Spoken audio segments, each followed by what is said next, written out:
안녕하세요. 시사인의 송재 기자입니다. 정직한 사람들이 만드는 정통 시사 주간지. 이번 주부터 신간 소개를 저와 함께 하실 텐데요. 수요일 저녁 퇴근길에 이번 주에 나온 책 소개를 제가 해드리도록 하겠습니다. 이름하여 색깔 있는 신간 소개. 빠밤. 제가 직접 만들었어요. 색깔 있는. 저희 시사인 편집국 기자들이 2주에 나온 신간들을 한 권씩 이제 소개를 해 주시는데, 총 6권 정도를 저희 지면에 소개를 합니다. 시사인 정기 구독자라면 받아보는 시사인, 네, 이렇게 소개를 하게 되는데, 여기에 있는 신간들을 제가 소개를 해드리도록 하겠습니다. 제가 혼자 하면 재미가 없으니까요. 책 만들면 출판사에 이제 기획 편집 분들이나 마케터 분들이나 다 고생을 하시잖아요.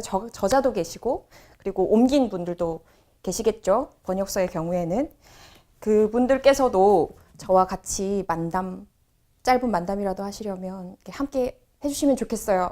자막으로 제 메일 주소를 보낼 테니 여러분들의 참여 부탁해요. 자, 이번 주에 나온 신간 소개는 제가 혼자 할 텐데요. 소개가 없으면 제가 혼자 하게 됩니다. 연락이 없으면 제가 혼자 하게 됩니다. 꼭 같이 해주시면 좋겠고요.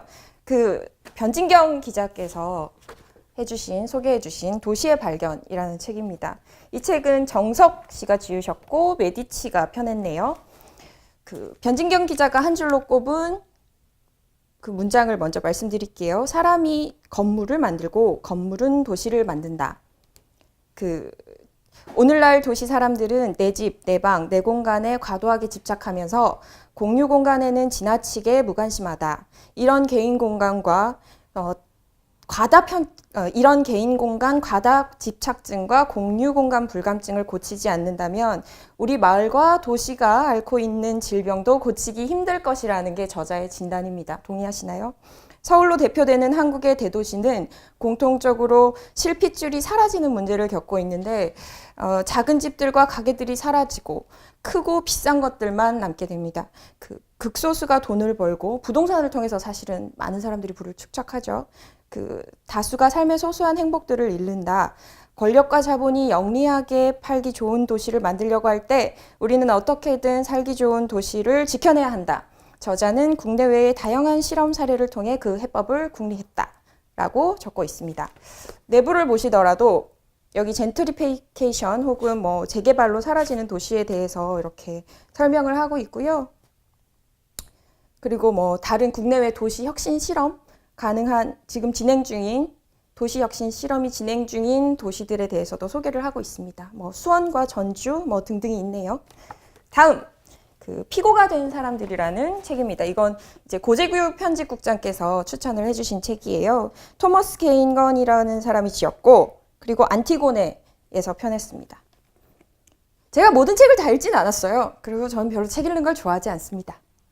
자, 함께 읽어볼게요. 그리고 고재규 편집국장께서 이걸 읽어보시고 여기다가 이렇게 써주셨어요. 질문을 던지는 것, 질문을 그만 던지면 패배하는 것이다. 이렇게 써주셨네요. 여기 이 책을 추천해 주신 분이 은수미 전 의원과 주진우 기자가 계신데 우리 주 선배의 추천 평을 먼저 읽어볼까요? 불평등한 법치국가, 불공정한 민주국가에서 살아남아야 한다. 법의 남용과 악용에 싸워야 한다. 우선 알아야 한다. 지침서 같은 거예요. 자, 고재규 편집국장께서 추천해 주신 한 줄 평입니다. 오늘날 미국에서 법의 지배를 약화시키는 것은 민주주의의 결핍이다. 부재가 더 눈에 띄었다. 왜 국가와 기업은 국민을 상대로 소송을 하는가? 굉장히 중요한 질문이죠. 노동 전문가 변호사로 일한 저자의 답변은 간명하다. 노조의 붕괴다. 1958년 미국 전체 노동자의 노조 가입률은 평균 34%였대요. 북부와 중서부 등 일부 지역은 60%를 넘었고 2000년 이후 노조 가입률은 뚝 떨어져서 7%에서 8%라고 합니다. 노조가 사라지면서 노동운동이 붕괴되었다. 제로섬 게임인 노사관계에서의 힘이 한 축이 무너지자 노동법뿐만이 아니라 사회를 지탱해오던 법들도 사라지거나 수정되었다. 그렇게 미국은 소송을 권하는 사회가 되었다. 투표율의 하락, 감옥의 증가, 그리고 노조의 붕괴와도 무관치 않다고 저자는 보고 있는데요. 어쩐지 책을 읽다 보면은 한국이 떠오르는 대목을 느낄 수 있다고 합니다. 자, 이걸 하게 된 이유는 아니지만 가장 중요합니다. 악마 기자 정의사제 시사인 북스에서 나왔습니다. 시사인 북 함께 해주세요. 그 함세용 지진의 그 속 시원한 현대사라는 부제를 담고 있고요. 그 함세용 신부님은 1965년 가톨릭 예술학부에 로마 유학을 떠났다가 이런 저런 민주화에 사실은 역사적인 혁혁한 공을 세우신 분이시죠. 그 현재 안중근 의사 기념사업이사장 뭐 등등을 일하고 계신데 주진우 기자님은 지금 시사인 창간 멤버로서 같이 저희와 함께 편집국에서 고군분투하고 계십니다. 현장에서 고군분투하고 계십니다. 이 이야기들이 다른 건 몰라도 정권 비판 수위에서는 최고를 기록할 겁니다. 라고 소개를 하고 있습니다. 2015년 가을 나이차를 뛰어넘어 긴 시간 사귀어 온 함세용 신부와 주진우 기자가 뭉쳤습니다. 무기력하게 세월 탓만 할 게 아니라 뭐라도 작정했던 두 사람이 거리로 나가서 강연을 하기 시작했는데 두 사람은 전국을 누비면서 역사, 정치, 민주, 통일, 그리고 신념 등을 주제로 5차례 대중 강연을 벌였어요. 이름하여 현대사 콘서트였고요. 주로 주진우 기자가 묻고 함세용 신부님이 답하는 형식으로 진행되었습니다.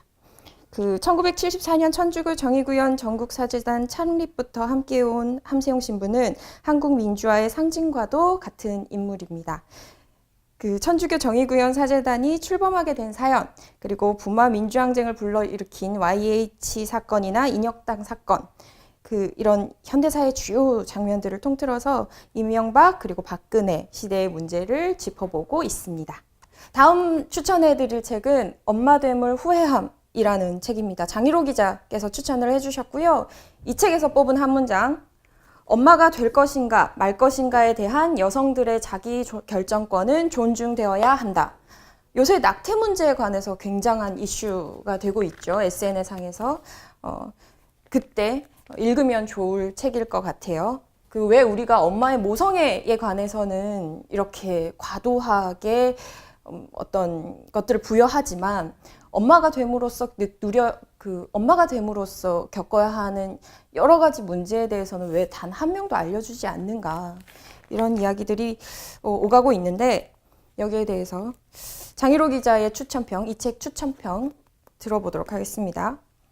얼마 전 출산한 친구는 육아에 대해 누군가 미리 알려줬다면 출산을 좀 더 수고했을 것이다 라고 말했다.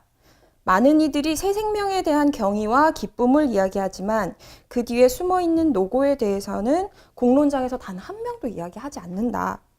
엄마됨의 성스러움이나 자연스러움으로 포장할 것이 아니라 그 실체에 대해 좀 더 드러내놓고 이야기할 필요가 있다. 이 책은 사회학자인 저자가 25세에서 75세 여성 23명을 대상으로 6년간 조사한 결과물이다. 책의 바탕이 된 논문이 발표됐을 때 유럽 사회는 거센 논쟁에 휘말렸다. 저자는 엄마들의 후회를 통해 출산 정책이나 엄마가 될 의무를 짐지우는 사회 태도를 다시 한번 숙고해야 한다고 말했다. 제가 적극적으로 추천하는 책입니다. 오나 도나스 지음, 그리고 반리에서 나왔네요. 그리고 다음 책, 세계 5대 종교 역사 도감이라는 책이고요. 고재열 기자가 추천해 주셨습니다. 라이프 사이언스가 지었고 노경아 씨가 옮겼습니다. 이다미디어에서 편했습니다. 세계 5대 종교 역사 도감의 한 문장. 비가 적은 지역에서는 일신교가, 비가 많이 내리는 지역에서는 온난한 곳에서는 다신교가 탄생했다. 여행을 가면 대부분 그 고장의 유명한 건축물이나 미술관을 찾아간다. 그런 건축물과 미술관의 그림은 사실 종교 관련 시설이거나 종교적 의미를 담고 있는 경우가 많은데요. 그 지역 사람들이 믿는 종교를 이해한다면 여행에서 볼 수 있는 것이 더 많아진다. 조지아, 옛 그루지아죠. 조지아에 갔을 때 인상적인 것은 그들의 교회였다. 서유럽의 성당이나 교회와 달리 장식적이지 않고 소박했다. 성직자와 신자가 단상과 단하로 분리되지 않고 함께 서서 기도하고 묵상했다. 성상 숭배보다는 자기 수양을 중요시하기 때문인데 조지아 정교가 동방 정교의 일파여서다. 불교의 선종과 비슷했다. 종교를 이해하는 방법 중 하나는 종교 간 혹은 계파 간 차이를 이해하는 것이다. 마지막 책 소개입니다. 이종태 기자가 추천해 주신 책입니다. 코빈 동지이고요. 로자 프린스가 지었습니다. 책담에서 나왔습니다. 코빈 동지의 한 문장.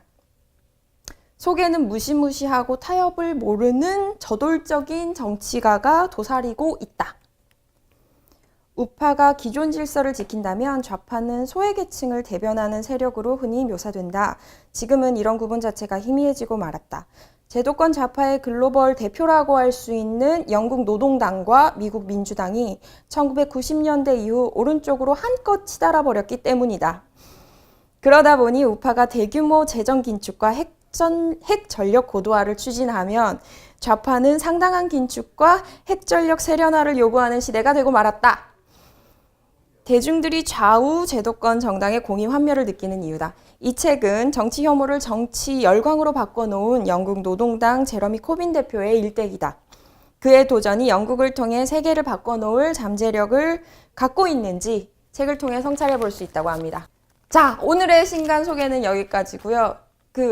책과 관련된 분들 혹은 책을 좋아하시는 분들 혹은 작은 서점을 운영하시는 분들까지 책과 함께 하고 싶으신 분들은 자막 song@시사인.co.kr 저에게 연락을 주세요. 기다려요. 이상 안녕.